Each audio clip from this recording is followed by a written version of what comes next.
1.1 for Zenless Zone Zero is just around the corner, and we have a lot of new characters that will be coming in that we have to invest into. Now, I know a lot of you guys are free-to-play players, so you're not going to be able to pull every single character coming within 1.1, which means that you're going to need a lot of the current units within the game to help push you onwards towards all of the new content coming within it, so that you can properly complete it and get all of the rewards that you need. Now, in order to do so, you do need some of the best units within this current patch at the moment, as well as to properly invest into them. So I want to go over the top 3 A-ranks that you guys should be invested into right now and onwards throughout 1.1, so that you can easily clear the content within it. First up, of course, this is a no-brainer. We are talking about baby girl Nicole. Currently right now, Nicole is a unit on a rated up banner to end 1.0, and she now has a unit that can actually take advantage of her ether damage buff, making me believe that she truly is the best support character within the game. I see a lot of players undervalue her when comparing her to units like Lucy and Sukaku, who grants general attack buffs to their team, but with Nicole's overall defense reduction reaching up to 40%, while also having amazing crowd control, being a unit that requires little to no field time, and having very low resource investment, I think she overall takes the cake as the best support in the game. Now, that doesn't mean units like Lucy or Sukaku aren't strong at all, because they are really good support units as well,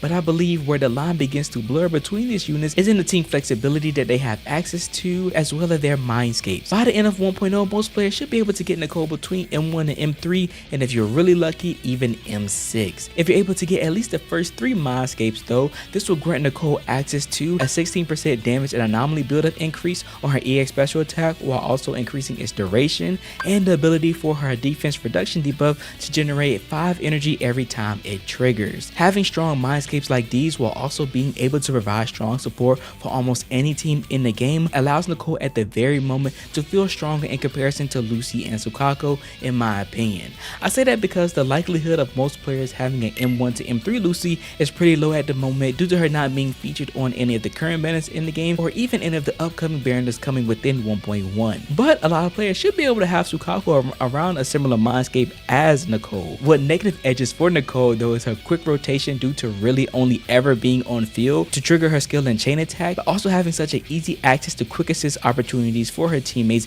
in comparison to Sukaku. All of these units are really great to have, and they all are pretty strong, but if I'm dedicating any time to building a unit towards endgame and onwards, I definitely believe Nicole has the highest value here. Next up, we have a pick that some of you guys might not have thought of, or maybe you have, and that is the girl Piper. Piper by far is a unit that has surprised me the most with how strong she really is within ZZZ. Due to her being an anomaly unit, she's designed to generate a lot of anomaly buildup while also doing massive damage. This damage in some cases can even be compared to some S-rank units in the game, which is why Piper is rated so high on the tier list. Her being an anomaly unit allows her to trigger the physical effect Assault, which takes chunks of health from enemies, and Flinch, which increases the days an enemy takes a lot more often. This is how she's able to have such a high damage output, which also allows her to be one of the best units in the game to trigger Disorder. Disorder comps are really valuable within ZZZ, and currently only very few units utilize it as strong as Piper, making her stand out from the rest of the cast. Piper isn't even a unit that a lot of players will have copies of due to her not being on any of the rated up banners currently, but to even just have her at M0 is good enough, because everything that makes her strong is accessible with just a single copy of her. Anomaly units, in my opinion, sits in a very interesting place where they have the power to be the primary DPS on a team, while also having the viable option to run with the pure DPS as well. This means currently anomaly units are really the only ones that can take advantage of the normal current comps we've been doing with a stunner, a DPS, and a support, but they can also take advantage of the dual DPS comp at the moment, and this is definitely true with Piper, as she works well with teams like Soldier 11, Piper, and Lucy, but you can also find value in a team like Piper, Coleta, Lucy as well. Piper is just one of those units that I think once we receive more Sons of Caldone units and physical units, she will just become stronger and stronger as the meta progresses. I don't think Piper will see a decline until we get a limited version of herself, which I know Jane Doe is on the way, but even still, she still holds a great amount of value for an A-rank unit as well. Honestly, if you're somebody that's trying to pick between Chingy and Jane Doe, if you want to invest into Piper, you can honestly pick up Chingy and skip Jane Doe, and you can also do vice versa with the unit we're going to be talking about next. But with Piper, she's a character that I definitely recommend for you guys to build when preparing for endgame, because she's definitely one of those units that can help pick up the load for a lot of second teams that you need to build in order to clear shield defense. Now, next up, as you guys know, I just stated there's another character that you can use to essentially fill the void of one of the 1.1 characters coming up within ZZZ. And of course, you guys already know who that is. That is the girl Anbi. Anbi is our free-to-play stunner who will remain as an old reliable pick throughout 1.1 and possibly even beyond due to how well she plays her role. She's a unit that inflicts massive amounts of damage by just landing her Thunderbolt basic attack and both of her special attacks while also having the ability to do really good damage herself. She's also a very flexible unit to the point that her not gaining access to her additional ability doesn't even matter really. This ability overall just provides her extra energy, but at this stage of the game, most players should have her between N1 and N3, meaning she has access to Mindscape that increase her energy generation rate by 12% and increase the damage of her Thunderbolt by 30% and the days of her EX special attack by 10%. Honestly, whenever talking about Anbi, I like to say that she's a very selfish unit due to that the core part of her kit isn't really about doing anything else for her team, but always about building herself up.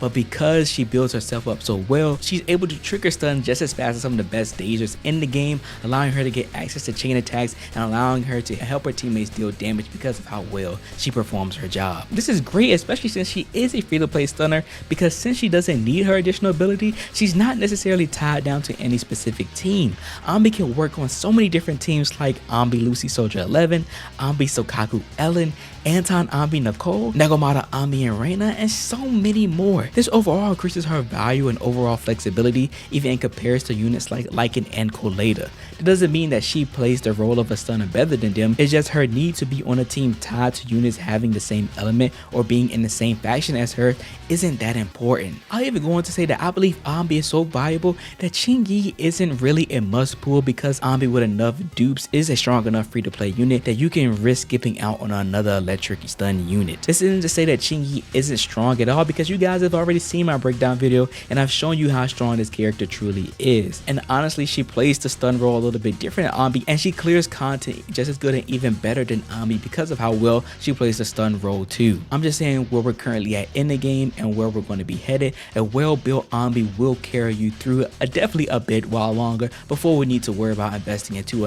another electric stun unit. And those are my top 3 mentions. Those are some of the best A-rank characters you guys can invest into, but I don't just want to end off there. I say that because I know I mentioned that you guys have the choice of not building a Piper in order to build Jane Doe, or not building an Anbi in order to build Qingyi. So if you guys want to skip out on either one of those units and you're still looking for a third unit to build, I have an honorable mention that I think a lot of you guys would not be expecting. I know this one is going to be a real big shocker to a lot of you guys, but I believe that Ben Bigger is an amazing A-rank unit to invest into for in-game. Ben is currently our only defense unit in the game, and by far a lot of players have actually ranked him pretty low on the tier list. A lot of players deem him to be a very weak unit because of his slow movement speed and his days not competing with actual stunners in the game. But in actuality, a lot of players aren't realizing his true value a part of a team.